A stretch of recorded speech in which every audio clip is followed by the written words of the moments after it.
Me alegro mucho de que podamos seguir con nuestra exposición de la palabra de Dios y hoy entramos en el capítulo 8 del Evangelio de Juan. Es la famosa historia de la adúltera cogido en el acto.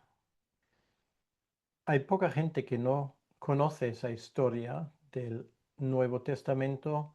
Yo me atrevería a decir de todos los acontecimientos que se cuentan allí, es un acontecimiento que casi cualquier persona sabría nombrar. Ahora bien, el estar conocido aún no significa que la gente entiende, y esto no solamente va por gente que por su formación tiene poco conocimiento bíblico, sino va también por algunos que exponen este pasaje sin entender realmente su contexto, porque con mucha facilidad se suele argumentar que en este pasaje Jesús salta a la torera la ley del Antiguo Testamento, es decir, la invalida. Esto, por cierto, era el entendimiento de algunos de los que trajeron a la mujer. Y este error persiste hasta el día de hoy. Entonces estoy seguro que a lo largo de esa exposición, algunas cosas vamos a escuchar que no se suelen escuchar mucho y que sin embargo forman parte de un entendimiento correcto de lo que estamos escuchando aquí. Sin ir más lejos, me gustaría ahora leer los versículos correspondientes, y estamos hablando del Evangelio de Juan, capítulo 8, los versículos 1 al 11. Y dice así la palabra de Dios. Y Jesús se fue al monte de los olivos. Y por la mañana volvió al templo y todo el pueblo vino a él, y sentado él les enseñaba. Entonces los escribas y los fariseos le trajeron una mujer sorprendida en adulterio y poniéndola en medio, le dijeron, Maestro, esta mujer ha sido sorprendida en el acto mismo de adulterio. Y en la ley nos mandó Moisés apedrear a tales mujeres. Tú pues, ¿qué dices? Mas esto decían tentándole para poder acusarle. Pero Jesús, inclinado hacia el suelo, escribía en tierra con el dedo. Y como insistieron en preguntarle, se enderezó y les dijo, el que de vosotros esté sin pecado sea el primero en arrojar la piedra contra ella. E inclinándose de nuevo hacia el suelo, siguió escribiendo en tierra. Pero ellos, al oír esto, acusados por su conciencia, salían uno a uno, comenzando desde los más viejos hasta los postreros, y quedó solo Jesús y la mujer que estaba en medio. Enderezándose Jesús y no viendo a nadie sino a la mujer, le dijo, Mujer, ¿dónde están los que te acusaban? ¿Ninguno te condenó? Ella dijo, Ninguno, Señor. Entonces Jesús le dijo, Ni yo te condeno. Vete y no peques más. Hasta aquí la lectura de la palabra de Dios, y antes de proceder a exponer lo que está escrito, vamos a pedirle al Señor que nos ayude a entender lo que Él nos dice en su palabra.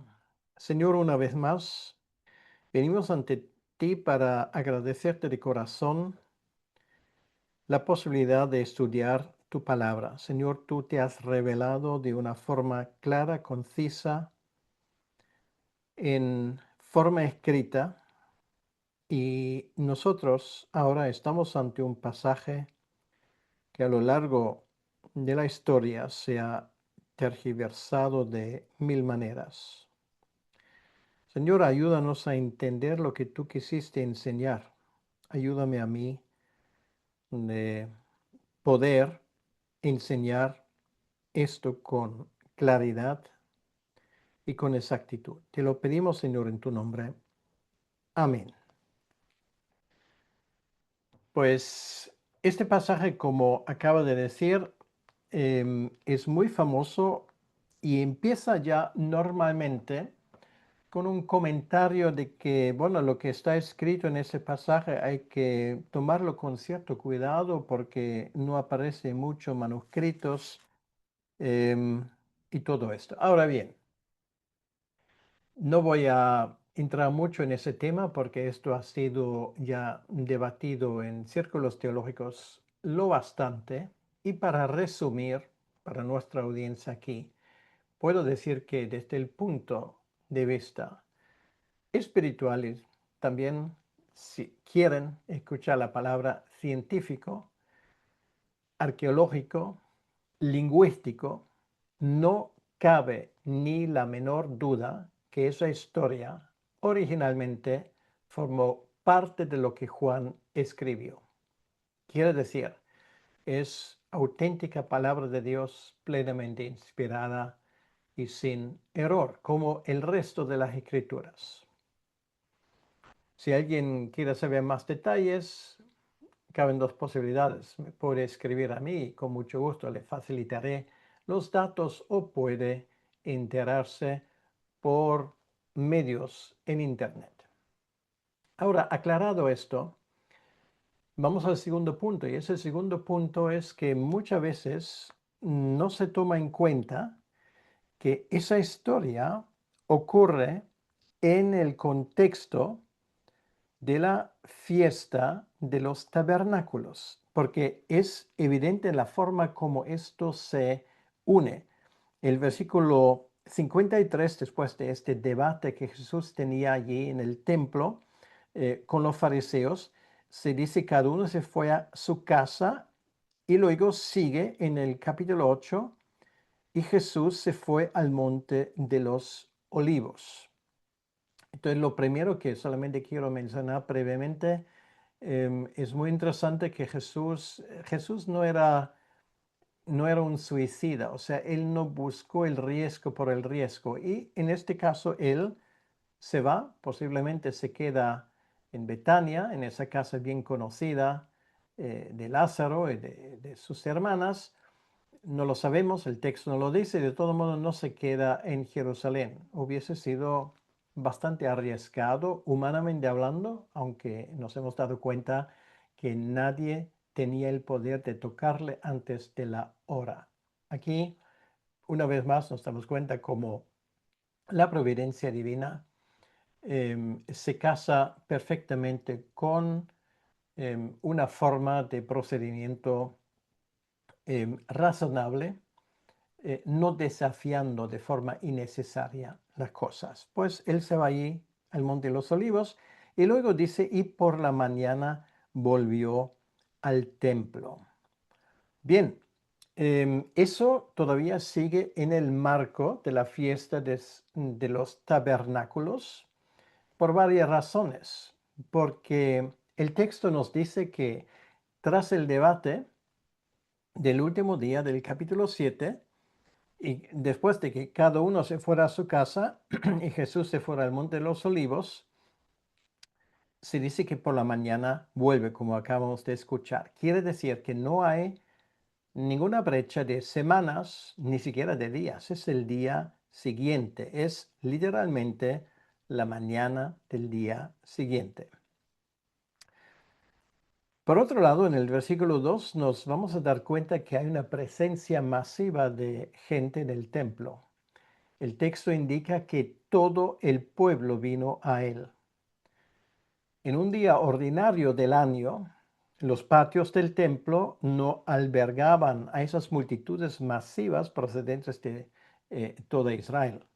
Y esa densidad de peregrinos solo se daba porque la festividad litúrgica aún no había concluido legalmente.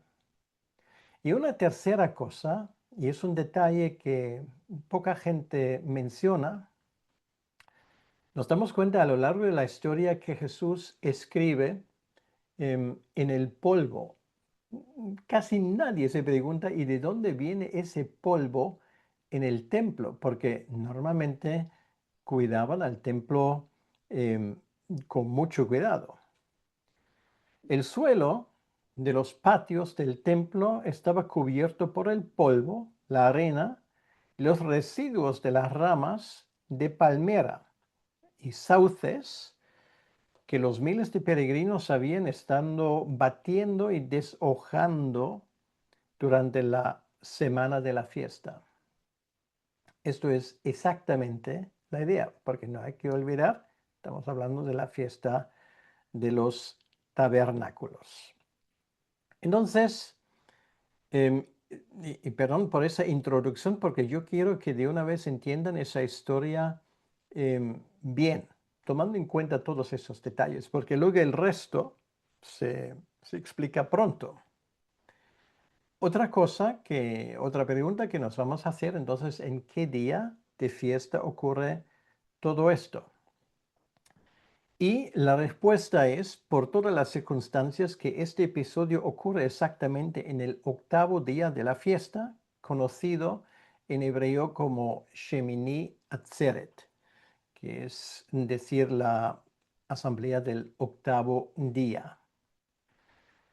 La estructura del calendario de la Torá, este pasaje de Levítico 23 del 34 al 36, dictamina la duración de la festividad. Voy a citar literalmente, dice, a los 15 días de este mes séptimo, que es el mes sagrado de Tishri, será la fiesta solemne de los tabernáculos a Yahvé por 7 días. El octavo día tendréis santa convocación, es fiesta, ninguna obra sierva haréis.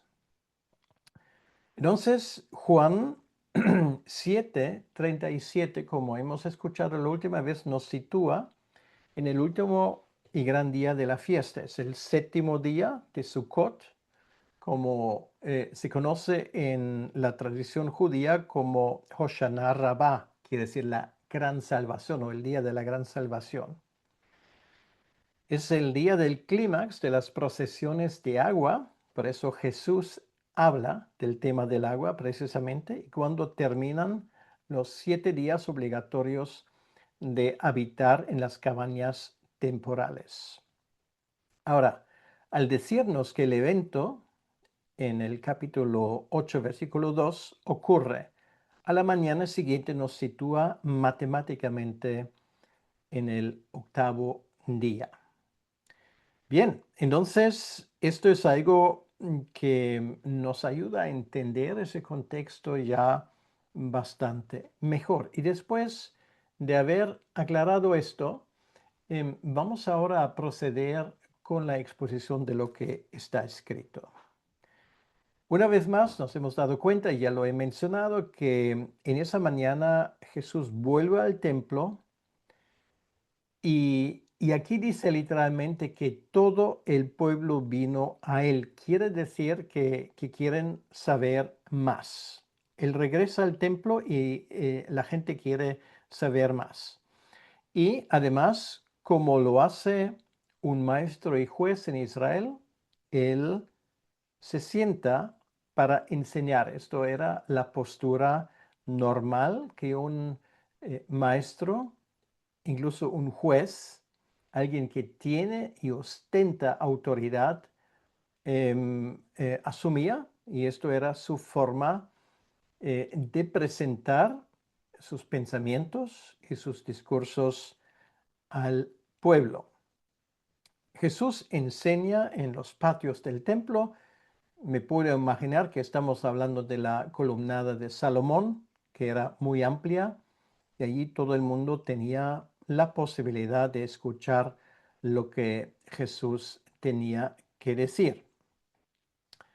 Entonces, su enseñanza se ve interrumpida ahora por un acontecimiento realmente insólito. Y esto no tanto ahora se refiere a su rol, a su papel de maestro, de rabí, sino esto requiere de parte de Jesús un veredicto judicial, porque tiene que ver con un caso evidente, supuestamente, de adulterio. Dice en el versículo 3, entonces los escribas y los fariseos le trajeron una mujer sorprendida en adulterio. Bien, con todo el derecho se ha dicho, está bien, pero para cometer adulterio hacen falta dos.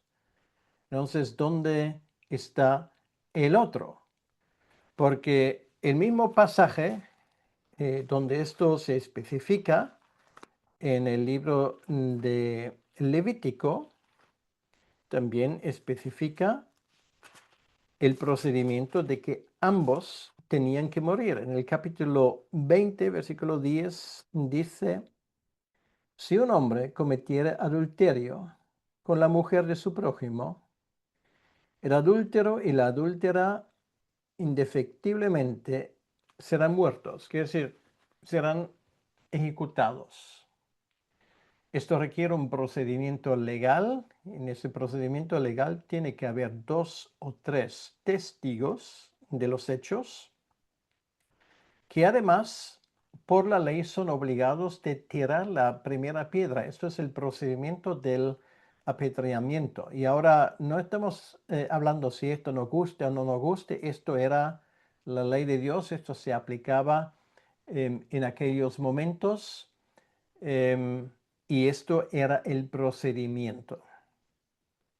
Quiere decir, si tú acusas y además luego declaras como testigo, y una vez más lo digo, era necesario mínimo 2 o 3, entonces para validar tu testimonio tenías que participar como primero en el apedreamiento. Quiere decir que tú tenías que lanzar la primera o la segunda, la tercera piedra como testigo en ese proceso judicial con la intención de matar al reo. Esto era la intención. Y esto es muy importante para que lo entendamos. O sea, no era posible acusar de forma anónima o acusar de una manera que dice, vale, yo acuso, pero yo, aparte de dar mi testimonio judicial, no tengo nada que hacer con el asunto. Esto Dios no lo permite. ¿Por qué? Porque eso quiere decir, si tú acusas de forma irregular o de forma dudosa a una persona, eras culpable no solamente de testimonio falso, sino de homicidio. Con lo cual, si esto se destapa en algún momento, el siguiente a morir eres tú. Y te puedes imaginar que esto era un freno bastante eficaz para evitar ese tipo de acusaciones fraudulentas que hoy en día pues son tan populares. Pues esto era precisamente la idea. Luego, otra cosa que tenemos que saber. En ese caso, por ejemplo, en el caso de adulterio o cualquier otro caso, en Israel no había un fiscal del Estado. Quiere decir, no había un procedimiento donde las autoridades de forma automática tomaron cartas en el asunto. El principio era, si no hay acusador, no hay proceso judicial. Si no hay testigo, no hay proceso judicial. Ahora, si entendemos esto, ya hemos entendido mucho y tengo que explicar esas cosas porque yo he escuchado tantas barbaridades sobre ese pasaje que simplemente no viene al caso, ¿vale? Por lo tanto, a mí, aunque tal vez este sermón se considere aburrido y yo no sé, demasiado teológico, histórico, pero si no entendemos estos contextos, ¿cómo vamos a entender lo que luego sigue? Y estoy harto realmente de escuchar de que Jesús en este caso invalida la ley. Es justo lo contrario, aunque lo hayas escuchado 100.000 veces, un error cuando se repite no se convierte en verdad. Lo que aquí ocurre es que Jesús se mantiene al 100% al procedimiento judicial.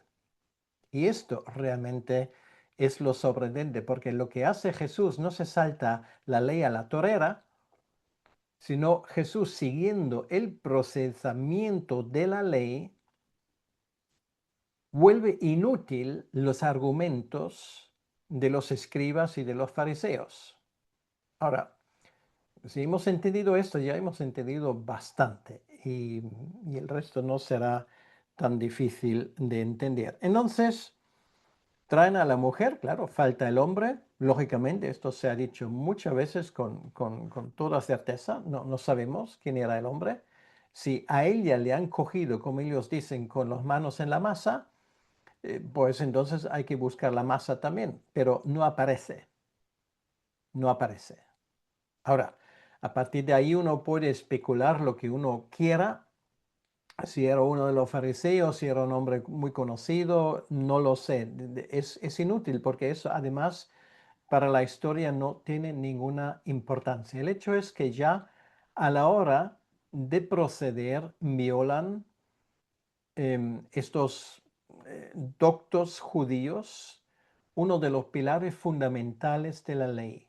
Tienen que presentarse delante del juez ambos y aquí solamente hay una parte. Eso ya es un procedimiento judicial incorrecto. ¿Vale? Allí ya empezamos. Entonces la acusación a esa mujer ha sido sorprendida en el acto mismo del adulterio. Y por supuesto ellos citan el contexto político judío, perdón, de la ley judía, es que ellos implican que por la ley Moisés nos mandó apedrear a tales mujeres. Ahora, el texto de la ley no dice a tales mujeres, dice a tales personas, ¿vale? Porque no solamente se aplica esa pena a las mujeres, sino también a los hombres. Ahora, al decirle, ¿qué dices tú? Claro, es que le ponen una trampa y la trampa es evidente. Y eso sí tiene que ver con el contexto político sociológico. Porque si Jesús dice, sí, hay que apedrearla, el siguiente acto hubiese sido una denuncia de las autoridades judías ante los romanos diciendo ese hombre se arroga el derecho de mandar a alguien a ser sentenciado por la muerte. Y ese derecho los judíos no lo tienen, lo tenían los romanos. Esto era el problema en la crucifixión de Jesucristo, porque ellos mismos no podían llevarlo a cabo. Entonces, hubiese sido una trampa fácil decir, mira, aquí hay un rabino que enseña que hay que apedrear a la gente y posiblemente lo hubiesen hecho en el acto, pero fue él que nos lo dijo. Entonces, problema para Jesús. Si él dice, no, esto no se va a hacer, otro problema, porque entonces podrían haber dicho, mira, ese hombre nos enseña a no respetar la ley, a ir en contra de lo que dice Jesucristo. Pues entonces en ambos casos Jesús tendría un problema. Ahora la pregunta es, ¿tú qué dices? Y ahí sigue en el versículo 6, más esto decían, tentándole, o sea, el mismo texto nos dice, le quieren poner una trampa, ¿vale? Esto era la idea, ponerle una trampa. Les importaba un pledo realmente si esto hacía justicia a la ley o no. La intención es quitarle a Jesús de en medio, ponerle en ridículo o ponerle en un aprieto. Esto era su intención, no era la cuestión quién dice la verdad, quién tiene la verdad, se hace justicia o no. La cuestión es cómo le hacemos a este hombre la vida imposible. En ese sentido, la trampa de entrada era genial. Eso lo decían tentándole para poder acusarle, ¿vale? Acusarle primero delante del Sanedrino y en segundo lugar delante de las autoridades romanas. Esto es la idea realmente que hay detrás. Jesús no responde rápidamente. Eso de por sí ya tiene una gran lección porque a veces con nuestras respuestas rápidas no damos siempre las respuestas realmente inteligentes. Él se toma su tiempo y lo hace a través de un acto, y esto ahora lo que viene es muy importante, de un acto judicial. Jesús, inclinado hacia el suelo, escribía en tierra con el dedo, que es, pues ahí está el polvo de esas casas de ramos, de esas tiendas, el suficiente polvo y con el dedo él escribe. Indudablemente escribe en letras arameas, hebreas. Y ahora hay mucha gente que ahora especula y qué exactamente escribiría Jesús. El texto no lo dice. El texto no lo dice porque para los judíos esto era más que evidente, creo yo. Según la ley, y a falta de papel, él escribía en el suelo la acusación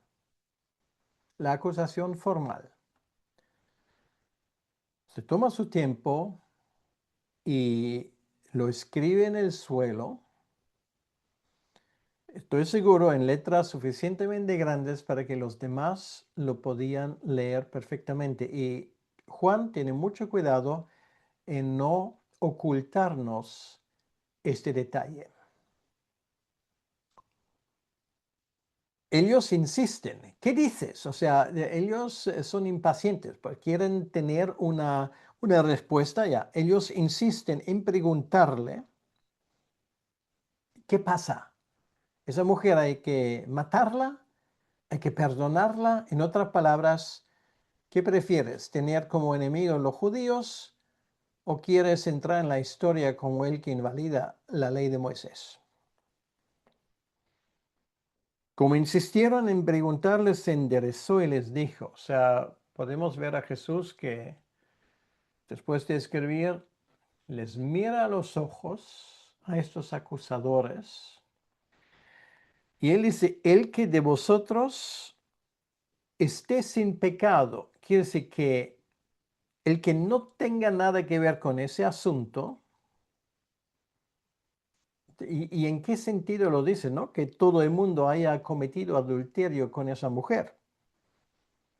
Sino el que de vosotros esté sin pecado, quiere decir que sin pecado en el procedimiento ilegal de este juicio,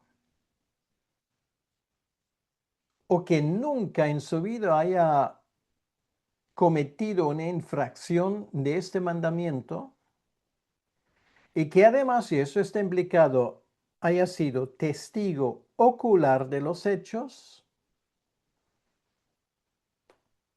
que se ponga a tirar la primera piedra.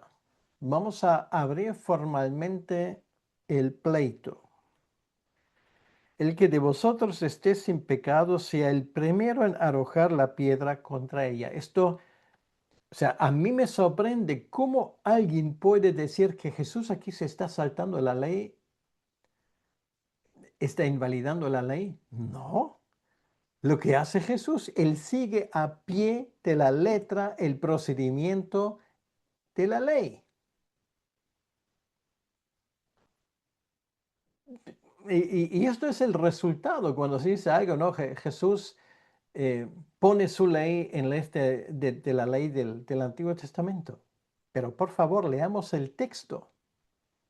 O sea, eso solamente puede decir alguien que no se ha tomado el tiempo suficiente para preparar su sermón o su exposición o su clase teológica o lo que sea.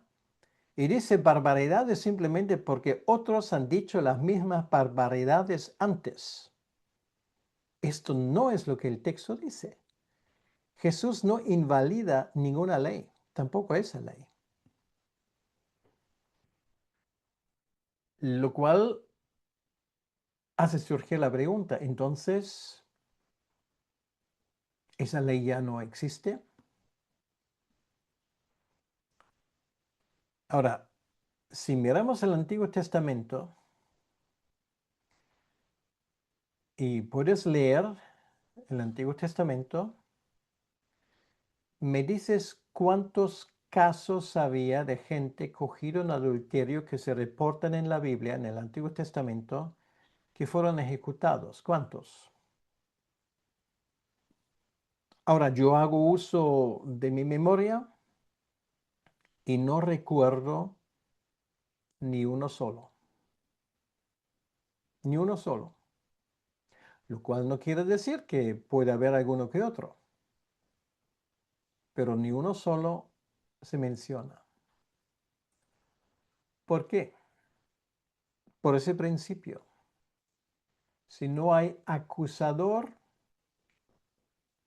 entonces no hay apedramiento.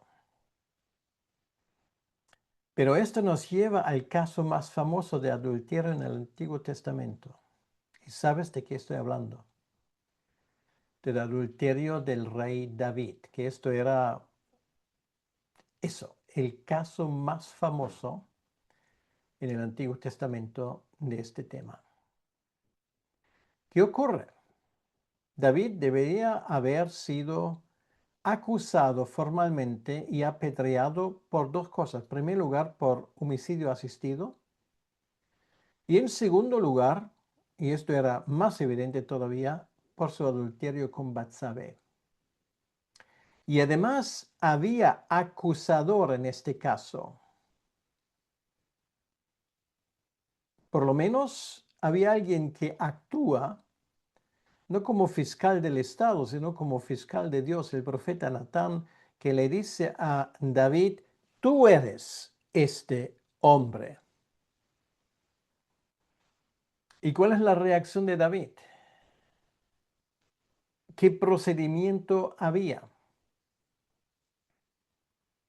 Él era el rey, podría decir, vale, pues mira, reconozco mi culpa, esto no ha sido una buena idea. Yo voy a sacrificar, no sé, 1000 bueyes, 3000 cabras, 5000 ovejas, voy a pagar de esa cantidad de dinero, voy a hacer obras en el templo para que este asunto quede cubierto. No era posible. ¿Por qué? Porque no existe una recompensa o una forma de compensar, no recompensa, una compensación para un pecado de ese índole. No está previsto en la ley. En la ley había previsto dos cosas. La muerte del reo, y en ese caso como de la familia em, de Batsabé o del ex esposo de Batsabé, no había nadie que acusaba a David, mm, pues entonces judicialmente no había problema. Bueno, no había problema, había un problema, pero no había un pleito judicial. Ahora, eso no quita el asunto delante de Dios. David es culpable delante de Dios y da igual con o sin ejecución. Entonces, ¿qué hace David? Ahí tenemos la respuesta en el Salmo 51. Él no apela a Dios y dice, mira, yo he sido un buen chico toda mi vida, esto fue un desliz y, en fin, no volverá a pasar, pero yo voy a intentar compensar esa culpa. No, no, no, no. Si vamos al capítulo, o si vamos al Salmo 51, y es un testimonio, no solamente personal, sino es un testimonio judicial, porque David está delante de Dios y le dice, le pide clemencia a Dios. O sea, cuando un reo le pide clemencia al juez, es porque reconoce su culpa. Dice, ten piedad de mí, oh Dios, conforme a tu misericordia, conforme a la multitud de tus piedades, borra mis rebeliones. Eso de borra mis rebeliones es, y allí volvemos a la historia. ¿Cómo se borran rebeliones? Bueno, porque hay un escrito de acusaciones, exactamente lo que Jesús había hecho aquí. Él escribió en la arena o en el polvo. Esa palabra, borra mis rebeliones, se refiere a un trozo de papiro donde se escribe formalmente la acusación. ¿Y cómo se podía quitar esto? Pues con un cuchillo raspando hasta que la tinta desaparezca. Y esto es la expresión que aquí pone borra mis rebeliones. Quiere decir, borra el, borra el documento de acusación. ¿Y cómo lo hace? ¿A base de qué? A base de la misericordia de Dios. ¿Qué es la misericordia? Que es su amor del pacto. Ahí aparece la palabra hebrea Gesed. Esto lo hemos hablado muchas veces. Dios sigue siendo fiel a su pacto. Aunque nosotros somos infieles, Dios sigue siendo fiel. ¿Quiere decir que se ha invalidado la ley? No, no se ha invalidado la ley de ninguna manera. Lo que se ha hecho, se ha aplicado la ley de la misericordia. Ahora, si tú dices que ahí han saltado la ley por la torera, pues, ¿qué ha hecho Jesús?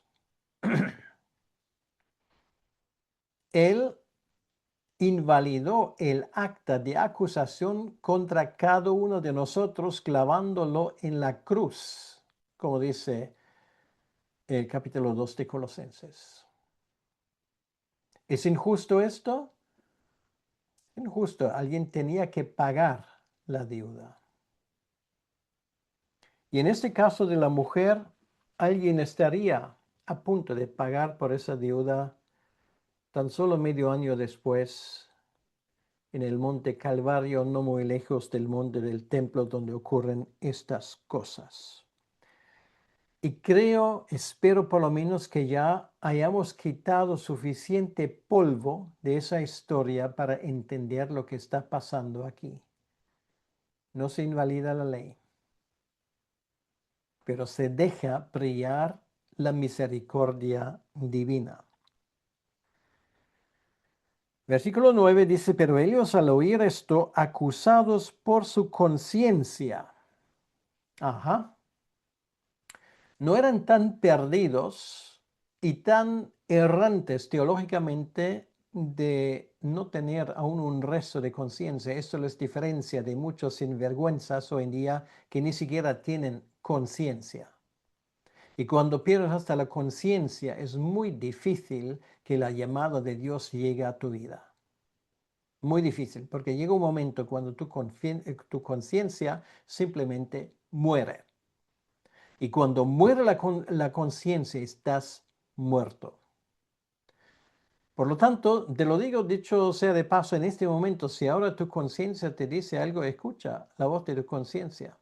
Ellos escucharon.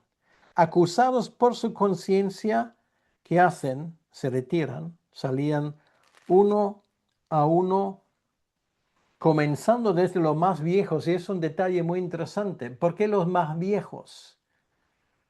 Porque han vivido una vida larga, se han dado cuenta perfectamente de que, si soy honesto, he cometido muchas cosas en mi vida, de lo cuales la gente no sabe nada porque he conseguido camuflarlo, pero Dios lo sabe, de lo cuales no puedo estar orgulloso. Quiere decir que han sido pecado contra Dios.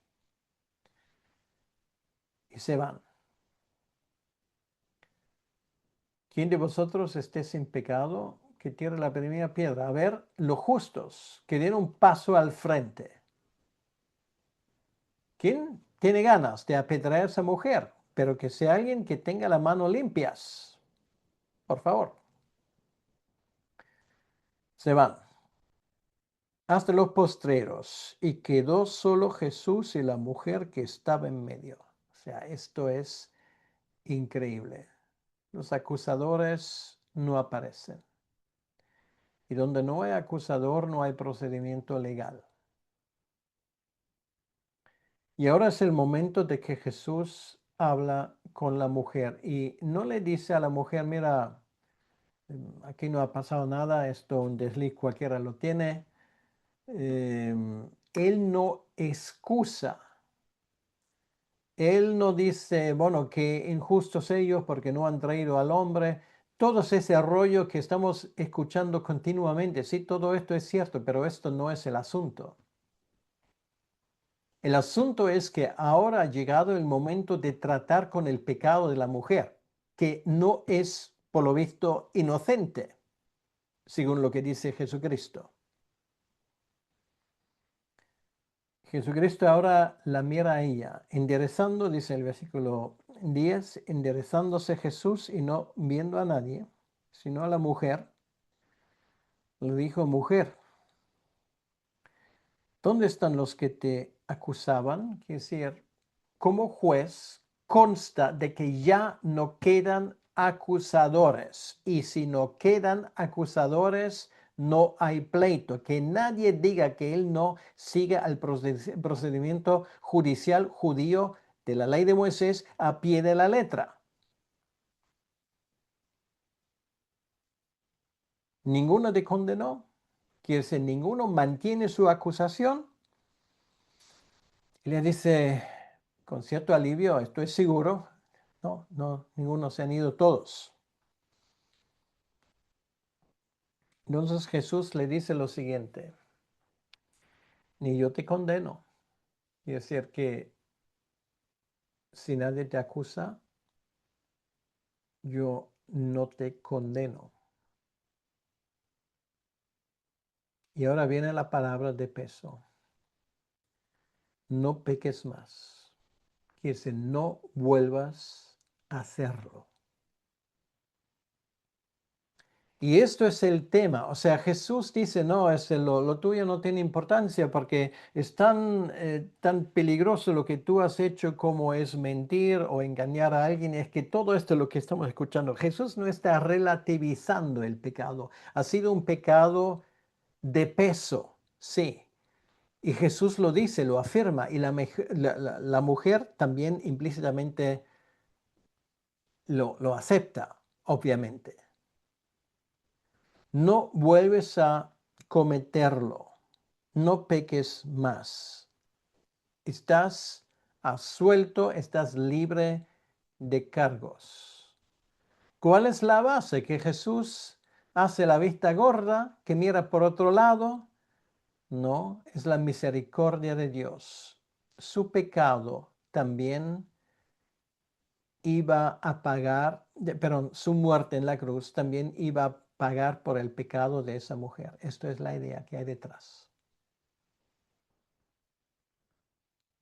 Y esto realmente es el kit del asunto, es el centro de la historia.